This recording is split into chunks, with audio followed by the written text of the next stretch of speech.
Inspired talks of Swami Vivekananda, Pranam Mantra. Om Namah Shri Yatirajaya Vivekananda Suray Sachit Sukha Swarupaya Swami Netapaharine. We have been doing lots of discussions on things that Swamiji had discussed and which was actually recorded, made notes of. Not in the sense that we record today. The discussion now moves on to Sunday, July 14th. So we have covered actually some discussions and very interesting ones. Swamiji begins with, or rather, the note begins with, philosophy in India means that through which we see God. The rationale of religion. So no Hindu would ever ask for a link between religion and philosophy. Whatever you might have understood. If I tell you a very interesting story, the idea may become a little more clear to you. First, the opposite side. Those of you who are a bit familiar with Christianity would know that whatever Jesus did and said was recorded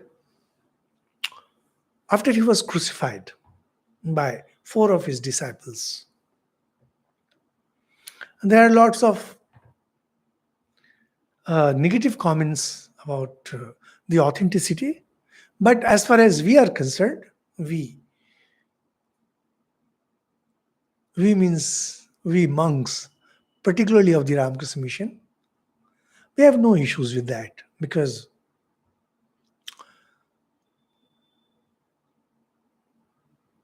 even if the disciples wrote it from their memory, there's nothing wrong with it, because they themselves were elevated souls. In the meanwhile, those who are a bit familiar with these things know that even before Jesus was born, there was that grand Western philosopher, Socrates. He had his disciple Plato, whose disciple again was Aristotle. So these three, Socrates, Plato, and Aristotle, they form the main framework of the Western philosophy. So when we had other philosophers coming later, and some of them truly great ones, including Immanuel Kant, or a name which is not much used, Spinoza. They were really great. And they were sages. Had they been born in India, they would have been venerated as saints. But the West being West, it keeps philosophers as philosophers. So now there was this kind of dichotomy, the division between Bible and philosophy.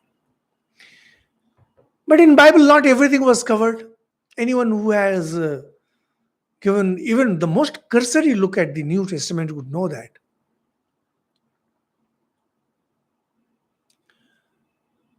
Third, 4th century onwards,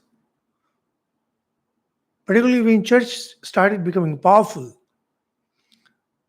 it started taking help of Aristotle's outlook, that is Aristotle's philosophy, more than Plato's. And Socrates was more like a saint, was less of a philosopher and more of a saint. Truly speaking, it's Plato and Aristotle. The way we have these Vedas. Vedas are the words of the sages. And then you can bring out any kind of philosophy based on them. Socrates was more like that. In India, he would have definitely been worshipped as an avatar.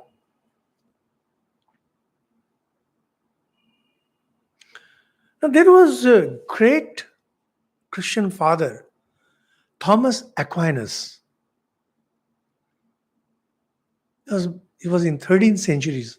He was born in 13th century. He also passed away 13th century and lived not for long, maybe around 50 years or so. And he was a committed Christian saint. However, he is known more as a theologian who gave shape to the general understanding of the Bible.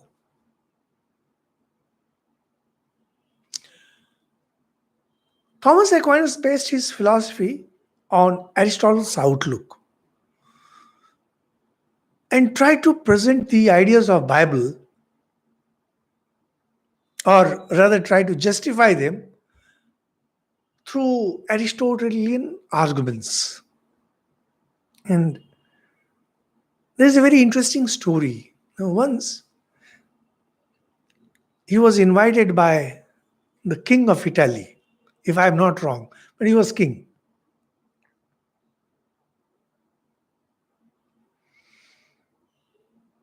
And during that dinner, when royalty was presented, he is an ordinary Christian father, but his fame was traveling fast. And that's why king had invited him. He was the chief guest. Suddenly, Thomas Aquinas kind of thumped the table loudly. I caught them. Now, that's a very serious offense. Even today, if you, those of you who are familiar with Western culture would know that when there is a host, particularly, say, for example, President of America, and there is someone who suddenly, unmindful of his surroundings, he just bangs his table and shouts, "Oh, got him." Now, everyone was startled and everyone was scared because King was not going to take it lightly. So, King was sitting next to him, asked, "What's the matter, father?"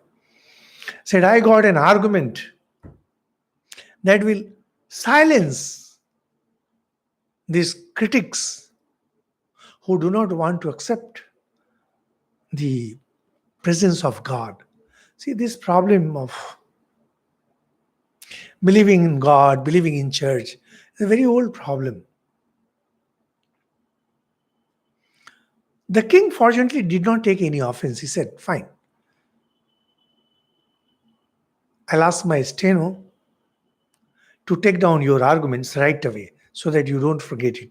Because sometimes you come across an idea, a beautiful argument, and then by time you're ready to write it down, because you're not always near paper and pen, you may forget it. What is the idea? Idea is that philosophy, where you are going ahead with arguments, where you are trying to present things rationally. And religion, that appears to be more of belief. They don't gel. I'm talking about the Western world, not of India. So here is philosophy. It has a method of argumenting things. It has a logic. And there is religion, which seems to be more of belief. Now, we don't have this problem. We in India, we don't have this problem. This is what Swamiji is saying. Philosophy in India means that through which we see God. That means this idea that you will have a philosophy where there will be pure arguments and dry reasoning. This was never permitted. Why? Because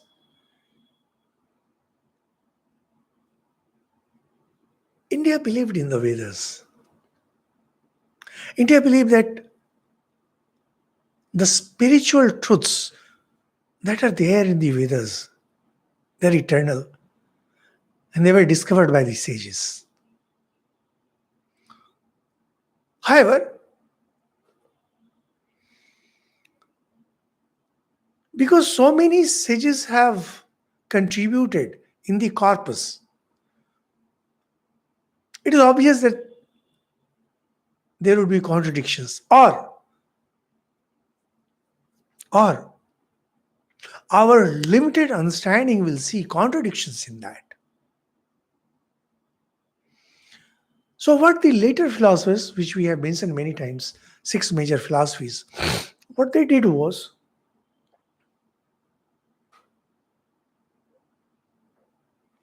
they created their system of philosophy and took statements from the Vedas to prove that they are right.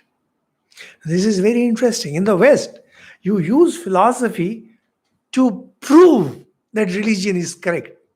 Here in India, you use religion to prove that my philosophy is correct. See the fundamental difference. See, Swamiji, when he returned from the West, one thing that he highlighted many times was that it is a land of religion. Here, if you want to convince someone about something, you only have to take help of religion. For example, just joking, right now, we are passing through this corona crisis. Now, if someone gets an idea and tries to prove India that doing such thing will be anti-religious, people will understand instantly because we understand things through religion. Now, even philosophy, which is supposed to be an independent subject,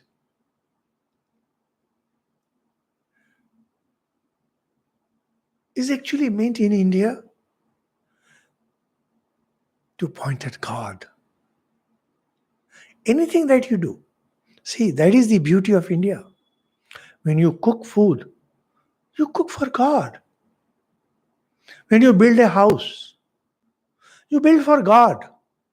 You also live there, nothing wrong with it. When you get new set of clothes, you offer that to God and you put those clothes on as a prasad from God. In India, you cannot do anything without the express sanction of God. This is something that people of other land and other religions will never understand. We live in God, we breathe in God, and we die in God. Now, philosophy, the word philosophy itself was named darshan. Those of you familiar with the word would know darshan. Darshan means to see. Now, the Vedas themselves had come from the Vedas were the realizations of rishis. Now, rishis also mean the same thing. Apta, those who have attained, those who have seen. So, actually, religion and philosophy do not contradict in India as they contradict in the West. Similarly, religion and science do not contradict each other in India. This is a problem of the West, it's not our problem. These things are very simple things. I mean, these are not very complicated things, but they make a huge difference when you start comparing the Eastern outlook and the Western outlook. Well, so the story of Thomas Aquinas will make the whole idea clear that whole day he is thinking of how to justify this, how to prove this like that. So no Hindu would ever ask for a link between religion and philosophy. Because Philosophy is supposed to take you to God, and religion is also supposed to take you to God. So, where is the contradiction?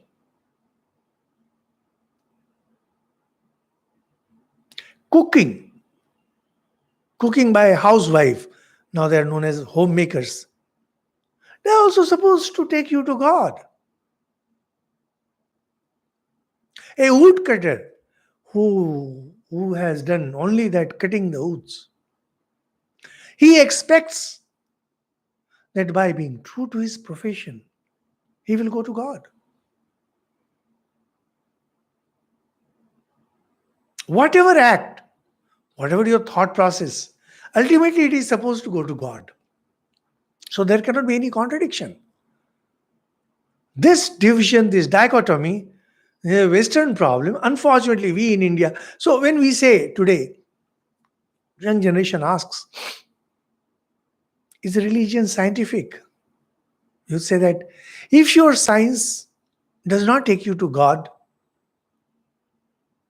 then that science is meaningless.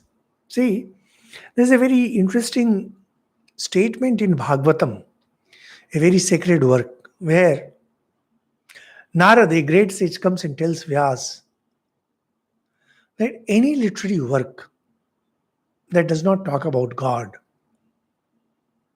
is a worthless thing.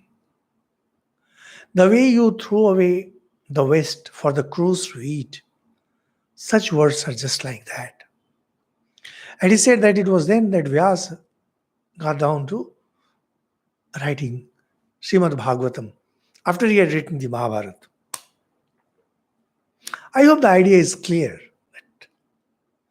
In India, we look at everything, every act, every thought process, everything as a means to reaching God. If it cannot take me to God, then it's meaningless. So we have no issues with philosophy. But now, from this point on, Swamiji says a lot of things which are very important for us to understand.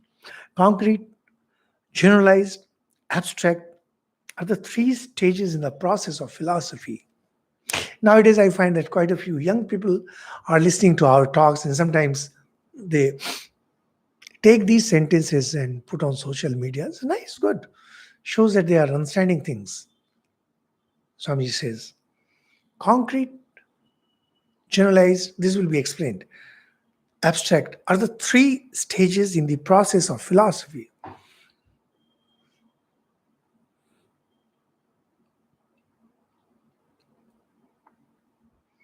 The highest abstraction in which all things agree is the one. That's the highest abstraction. We will explain. In religion, we have first symbols and forms, next mythology, and last philosophy. The first two are for the time being. Philosophy is the underlying basis of all, and the others are only stepping stones in the struggle to reach the ultimate. Those of you who have the book, you can see this. Now, let me explain what exactly happens. The process of self-realization has been discussed many times in this series of talks. Or those of you who are still interested can listen to our Raj Yoga talks, where in the first 2 3 talks we have explained what exactly we mean by realization and how realization is attained. That is, when through certain practices, certain way of life, you learn to quieten your mind and ultimately still your mind, that the truth dawns upon you spontaneously. Vedanta goes one step forward and says that that is your true nature. It's not something that is coming from outside, it was always there.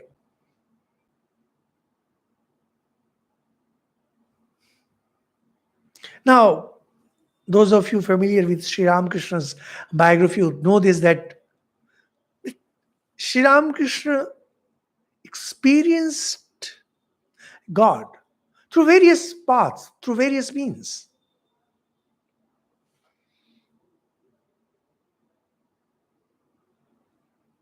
And he had so many different kinds of spiritual visions that is practically nowhere recorded in no spiritual work.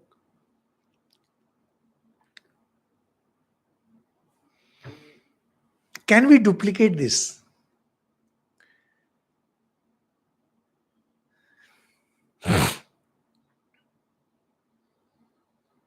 Even those who claim themselves to be great devotees of Sri Ramakrishna,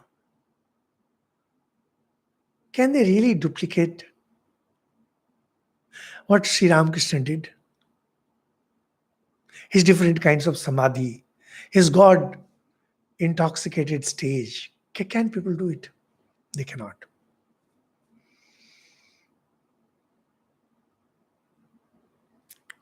So, what should a common man do? Here I am. Here I am fascinated by the life of Sri Ramakrishna.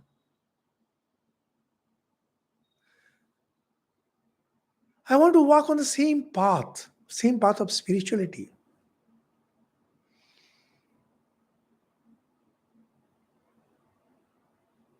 But I don't have that level of detachment. I don't have that level of focus and concentration that I can give up everything and stay focused only on God.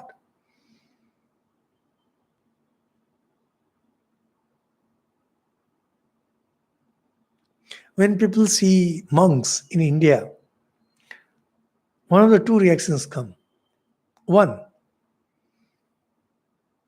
that the fellow is a hypocrite. We have to hear it often. And second, that he is an advanced soul. Fact is, neither. A monk is neither a hypocrite nor he is God intoxicated. Somewhere in between. And what is that somewhere in between? That is where a common man is. If you cannot lead your life, if you cannot be as deep in God as Sri Ramakrishna was, or say as Buddha was or Jesus was, what is the way out? The way out is that you take help of your different faculties. When you try to reach that divine through the sheer power of your brain, sheer power of your mind, it becomes philosophy. You try to reach that oneness through the sheer power of your mind. If you cannot do it, because generally people do not have that level of mind, then you try to generalize that oneness and it becomes mythologies. People love that. But for how long are you going to listen to those mythologies? For example, in India, we have this Ramayana and Mahabharata and Purana. And many sage poets went on creating divine stories.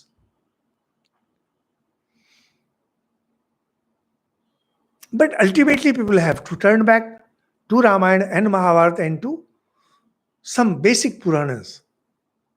You cannot go on listening to same thing all the time. Those who are dedicated to, say, devotion, they can go on reciting and chanting some of these sacred books. That is where comes the role of rituals. Rituals.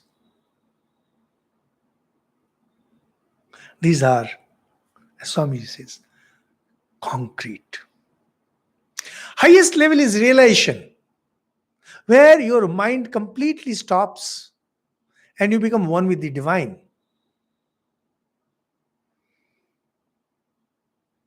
Just below that is philosophy, where you are into abstraction. And then there is mythology, where you are into generalization. And there are rituals, concretization. Swamiji himself was to criticize customs and rituals of Hindus, saying that it's such a big load on the Hindus, so many social laws. Because it is obvious, because every sage who walked on this earth gave new customs, new symbols, and new rituals. And whenever somebody found it fascinating, he adopted that. So, if you move around the country, see, we are not a religion that is dictated by some book, some single book, as say other religions are.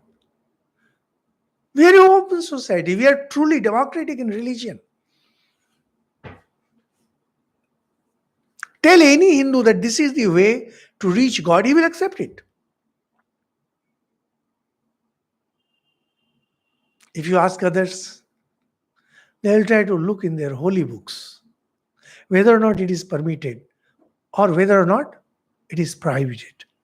In India, people don't mind. You tell anything. Say that you do this and you will get God. You will reach God. They will do it. You say that you keep on doing it for 6 months. They will do it. Because for them, doing is not important. Attaining God is more important.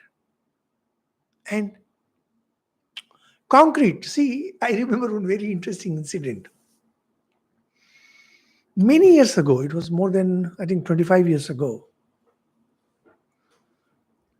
Once I was invited by one of my friends in Delhi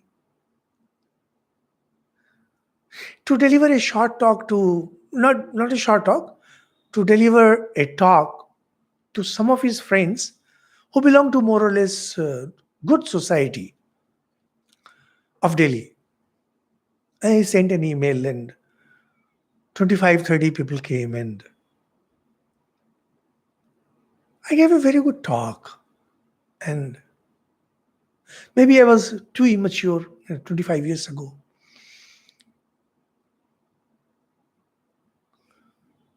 I had one or two friends with me who had come to see what I am doing.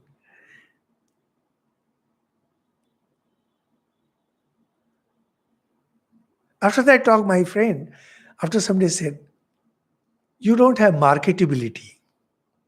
This is a wonderful sentence. It's a beautiful sentence. You don't have marketability. You cannot be marketed.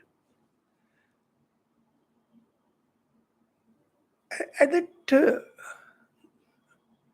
point of time, I felt slightly small. Today, I think it's a compliment for me. Then one of my companion explained that, look, when people come to listen to you for such sessions, they want something concrete. If you ask them to do certain things, they'll feel that yes, they are involved in it. If there is some singing, some dancing, some meditation, some this and that. And anyway, I was not meant for it. But that sentence I never forgot. That in any religious session like this, people want their involvement. So you'll find that some of these Babajis who have become very popular nowadays, they have mastered this art. Whenever they are talking or something, they'll ask you, okay, fine, now you do this, now you sit straight, and now you breathe, now do it. Oh, things like that. There you feel involved. This is ritual. This is concrete. And because it is concrete, people can relate.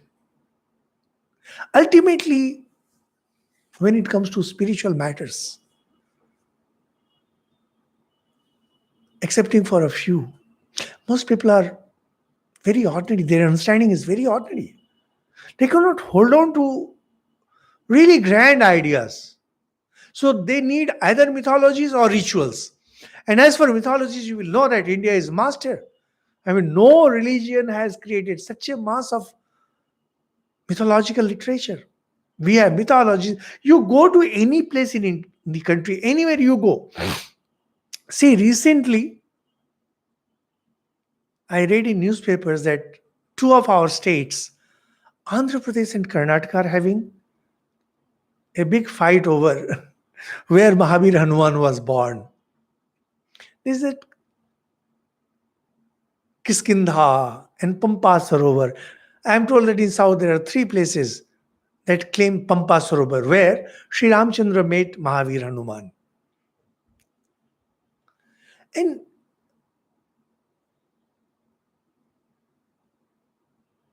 you go to any part of the country, and you'll find mythology is connected with that. Somewhere you have Pandavas, somewhere you have this Sri Ramchandra, and somewhere you have gods coming everywhere, wherever you go, because people feel left out, completely left out from religion if they don't have a myth.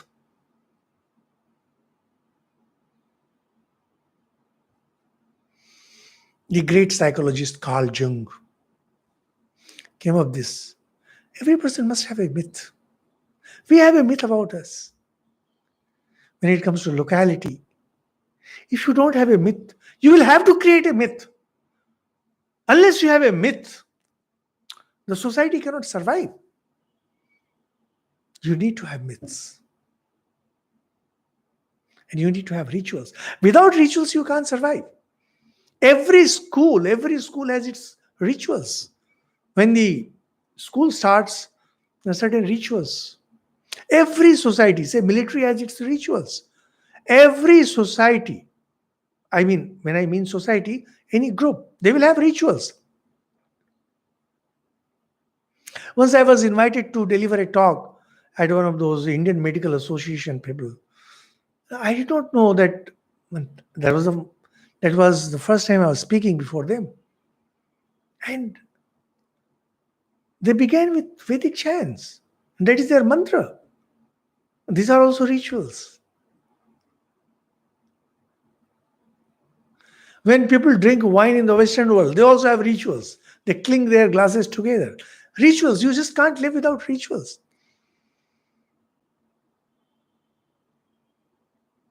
When you have rituals, you feel that now you are into it. Religion being something so difficult, so abstract, we truly need lots of rituals. Lots of rituals. We also need to be reminded that the goal of these rituals is not a meaningless practice, but to go higher. So now Swamiji begins. I hope the idea is clear. Whatever Swamiji was saying, that in religion we have first symbols and forms, that is rituals, and next mythology, and last philosophy. Philosophy is the last. It's not meant for everyone. Philosophy.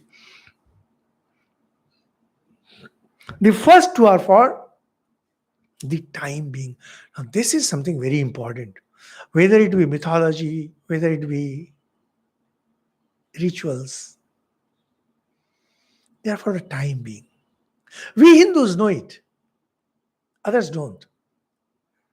Some of you might get put off by my using this expression that as if we Hindus are superior. Of course, when it comes to religious matters, we are the masters.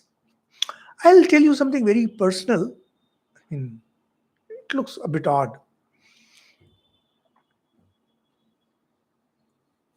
When my first book, Tia, came out, many people liked it. In fact, most people liked it. We have one very senior monk, and I was not very familiar with him, from South India. And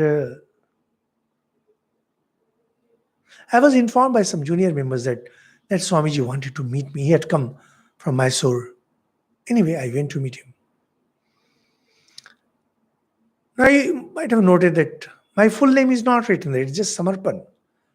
So he just asked me that, are you the author of Tia? I said, yes. He told, book had just come out. He told,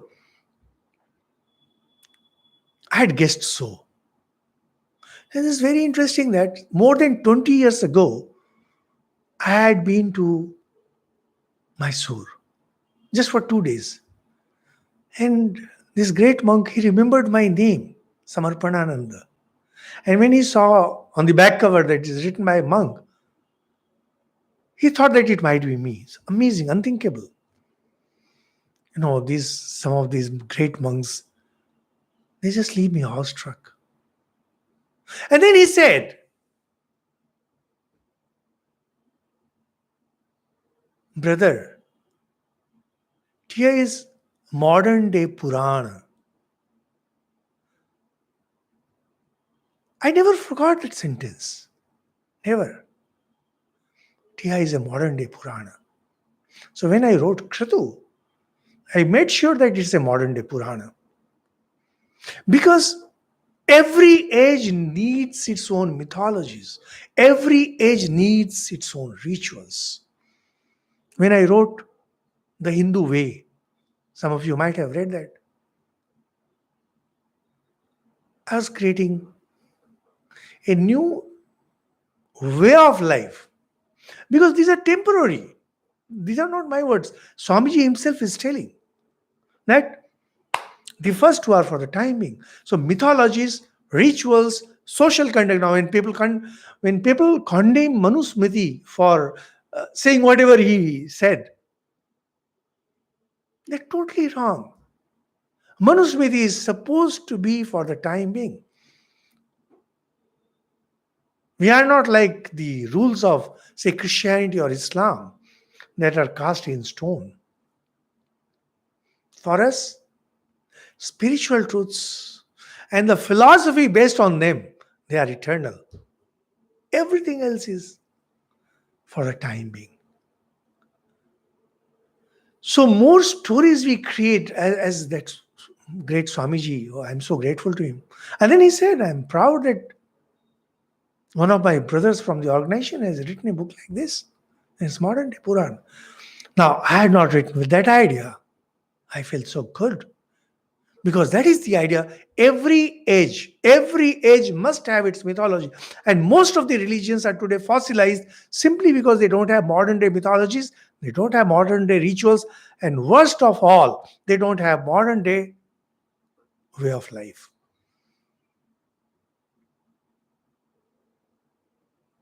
Imagine someone stuck 2000 years old. Not we in India. When people say that Hinduism, no, that in India the problem is religion. No, we don't have any issues with this. We know how to change. We know how to adopt. We know how to metamorphose. It's a unusual combination of dynamism and stability. As far as rituals are concerned, as far as mythologies are concerned, we are dynamic. And that is why, based on Valmiki Ramayana, the story of Ramayana, we have so many Ramayana today. I myself teach Adhyatma Ramayana here in our courses, and I have discussed Tulsidas' Ramcharitmanas also, and of course Valmiki Ramayana. And we have Ramayana in every language because we need these myths, and they are different. If you read these stories, so many different stories about Sri Rama, and same about Sri Krishna. Why? Because these being myths, they need to be retold. Essentially, they are for the time being. The philosophy does not change. Because philosophy is the heartbeat of that spiritual truth. That spiritual truth that Sri Ramakrishna realized, that belongs only to Sri Ramakrishna. No one can duplicate it. No one, mind it, no one. What Jesus realized, what Buddha realized, are there personal realization. No one can duplicate it. But whatever they realized can be converted into philosophy. And based on that philosophy, a follower of that religion can realize the truth, which will be in consonance not with the realization of that master, but in consonance with the philosophy that is based on those truths. I don't know if you understood what I was saying. Whatever Jesus saw, whatever Jesus realized, that cannot be duplicated by anyone, whether that be Saint Francis, that be Saint our Augustine, Aquinas, any of those greats. However, the realization of these greats will be in consonance with a philosophy which is based on the words of Jesus. Same thing happens here. You can be a yogi. You can be a yogi because yoga is based on the words of the Vedas. Yoga is the philosophy. In consonance of the philosophy of the yoga, you can realize spiritual truth and you will be a great person. But you cannot expect to duplicate what Sri Ramakrishna saw or Shankaracharya saw or any of those greats saw. No, it's just not possible. If you have vision of Sri Ramchandra, by vision I mean complete and full realization, your realization will be different from what Tulsidas had. Essentially, because if you don't have, then Sri Ramchandra does not remain divine, he becomes an object. Object framed in time, space, causation. This microphone is as much a microphone for me as it is for you. Sri Ramchandra is infinite, he is divine. No two persons can have same kind of realization. However, the philosophy based on Sri Ramachandra will always be common. These are actually very basic things, extremely basic things, but somehow we are so superficial. We don't even pay attention to these small things. These are very basic things. And the emotionals of religion, who are less emotional and more fanatics, they will never understand these things. No way, they cannot.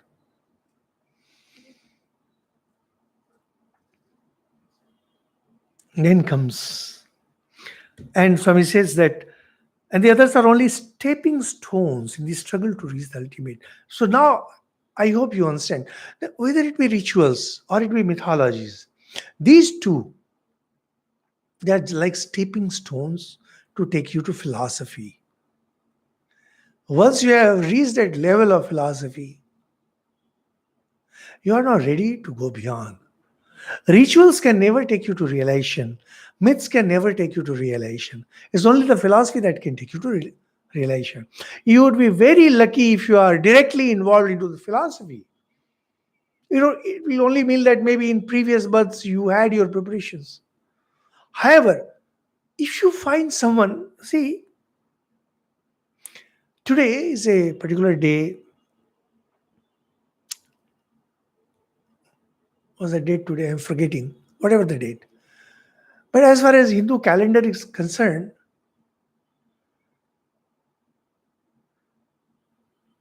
morning itself, some monks told me, today is Ulta Rath of Jagannath Mahaprabhu. The Rath is going back.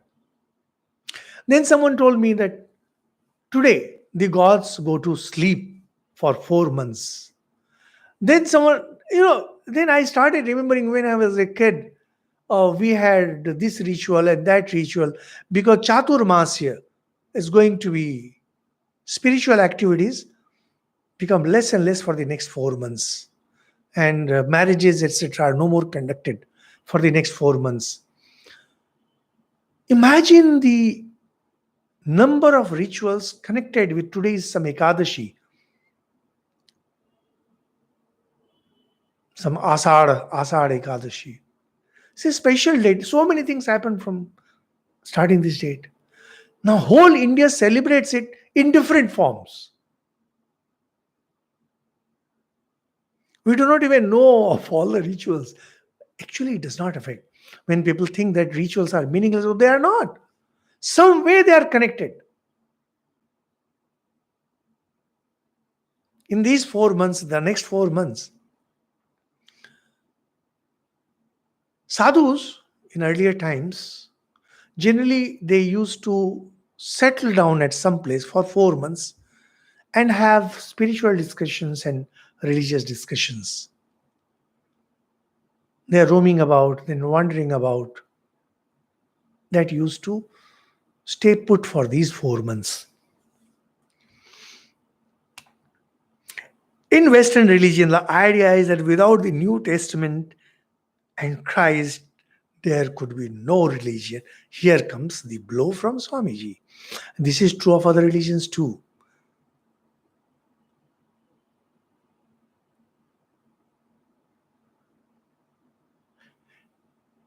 When it comes to religion, India is a free country.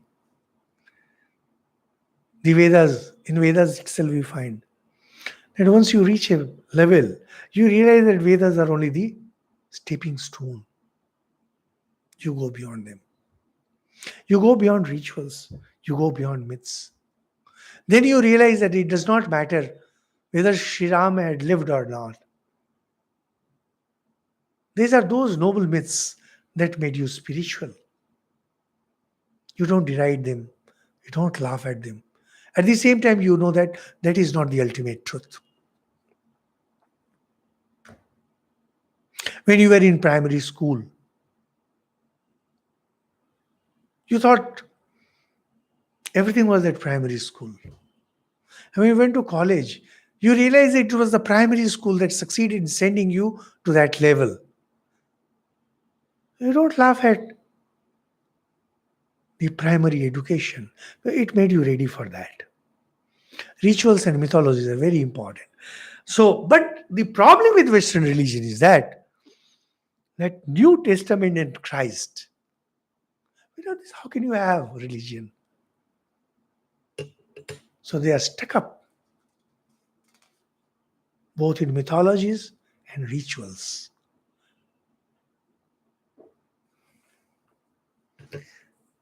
Swamiji is not criticizing Jesus. He's not criticizing Bible. He's criticizing the mentality of the higher minds in Christianity. See, common man, when it comes to common man, they don't understand. As far as culture is concerned, it is the duty of the evolved to take the lower ones by hand and towards the higher culture. Manusmriti, in Manusmriti, we very clearly find that the lower ones, those who are at the lower strata, should be given the higher ideals so that they can rise higher up. People have forgotten what Manu had said about these things. They keep on shouting that Manu discriminated. Of course, he discriminated because at that time, those lower caste people did not have culture. Even today, if you go to many societies, there are closed groups.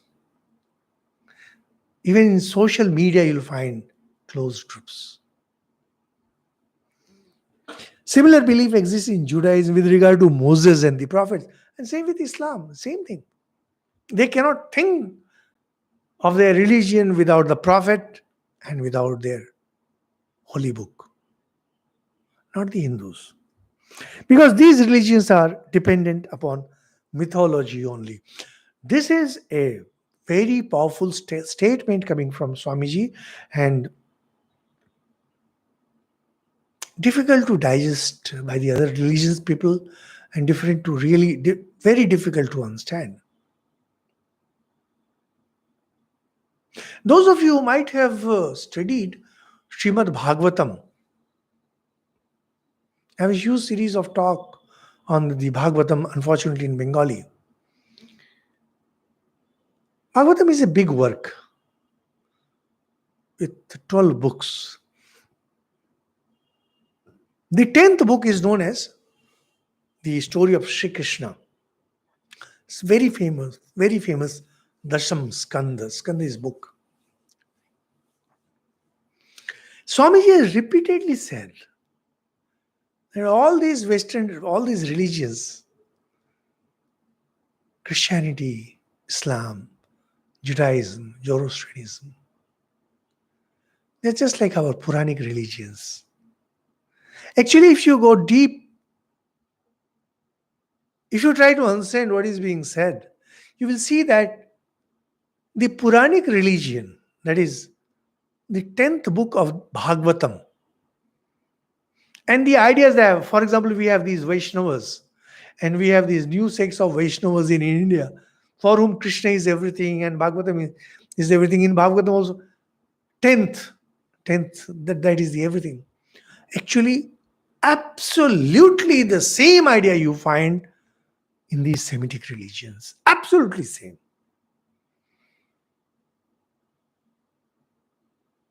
The importance of philosophy as far as spirituality is concerned is completely forgotten. What remains is mythologies and rituals based on mythologies. You have to go to the church on Sundays, and then you have to indulge or engage yourself in certain kind of charity, and you have to celebrate Thanksgiving Day and Easter Day. These are all rituals. But all these are supposed to take you towards the philosophy that is lacking. Actually, you see, when you want to understand something,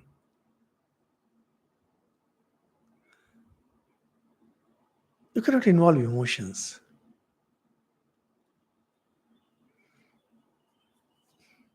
There was a young girl, maybe 3 year or 4 year old, and someone was trying to teach her mathematics.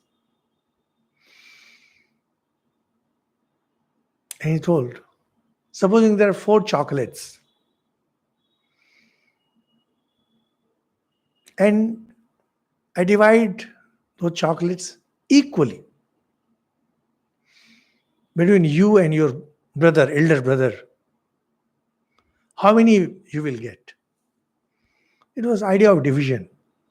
She said 1. So that gentleman was trying, not really the teacher, or maybe take the teacher.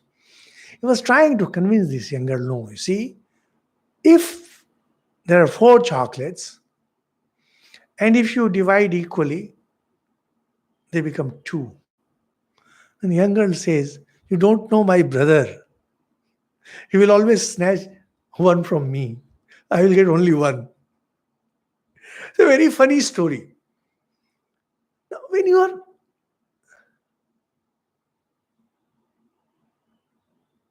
are learning mathematics, you don't involve emotion. There are many funny stories based on this idea.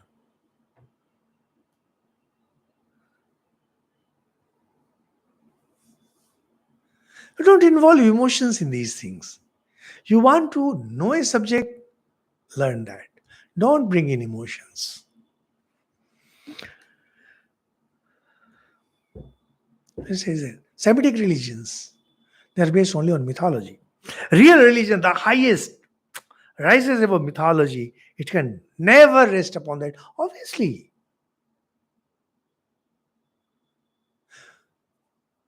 we are having such wonderful classes, discussions on Valmiki Ramayana. They're really good. Many people are appreciating. Our viewership is not large, but people are appreciating. And invariably, I am attacked on the issue whether or not Sri Ramchandra ate meat. You're completely forgetting the chief idea of these books.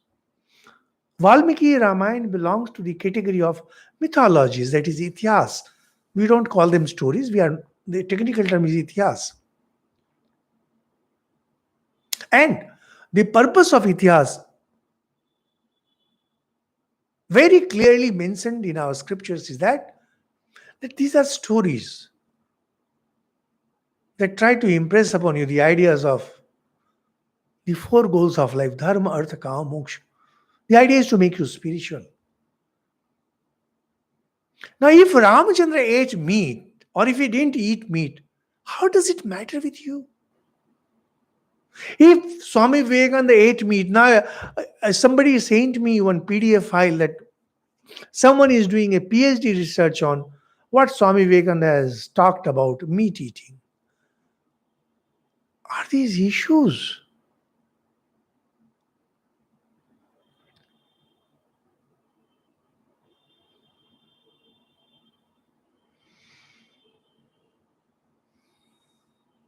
Mary Louise Burke, she did a lot of research work on Swami Vivekananda. In her work, Swami Vivekananda in the West, New Discoveries, is available in 6 volumes. It's a favorite set of mine, favorite books of mine. And she mentions that look at India. Swami Vivekananda lived in our own ages. No one knows what was his height. No one cared. No one cared to find out what is the height of Swami Vivekananda. We don't know. It ranges anywhere between 5'8" and 6'2". Why? Because for us, Swami Vivekananda's words are far more important than what his height was. And here are people who concerned about whether or not Sri Ramchandra ate meat. Because they are stuck up with mythology. And this is the problem with every Semitic religion. They are stuck up with myths. As Swami said, real religion, the highest, rises of mythology, it can never rest upon that. Modern science has really made the foundation of religion strong. That the whole universe is one. It's scientifically demonstrable. Swamiji had this fascination for the idea of science. He will continue and the idea will become clear. What the metaphysicians call being, this is inverted commas, the physicist calls matter. That's Swamiji's interpretation. But there is no real fight between the two, for both are one. So whether you call being or you call matter, it's all same. As far as metaphysicists are concerned, they'll call being. Human beings, we say. Physicists will say matter. The body is all about matter.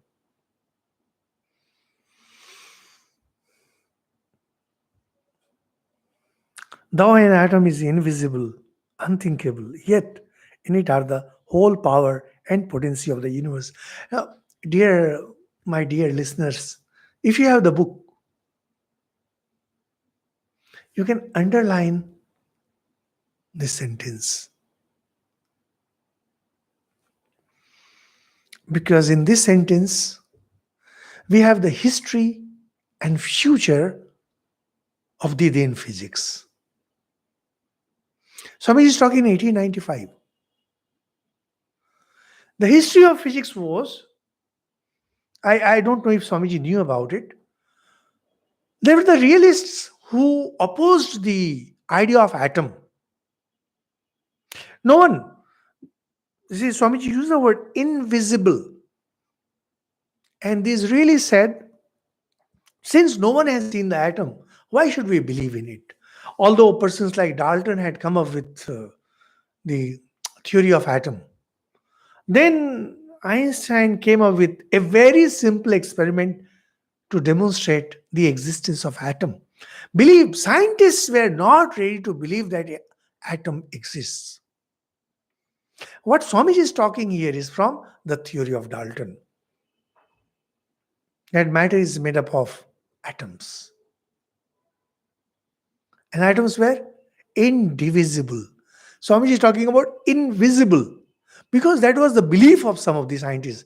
That since they are invisible, they don't exist. And then Swamiji says, yet in it are the whole power and potency of the universe. Those of you who are familiar with physics would know that as far as the universe is concerned and the inside of atom is concerned, in those days no one thought that the atom contains electrons, protons, neutrons. No one thought that if atom can be broken, it will release atomic energy. And Swamiji is telling that. Swamiji was not making any prophecy. He was actually talking from one of the fundamental truths of Hindu thought process, yata brahmande tat pindande. Whatever is in the universe is in the smallest atom. It's a very beautiful sentence, so loving, that atom is invisible, unthinkable, because many scientists did not want to believe in it. Yet in it are the whole power and potency of the universe. All sects are really saying the same thing in different words.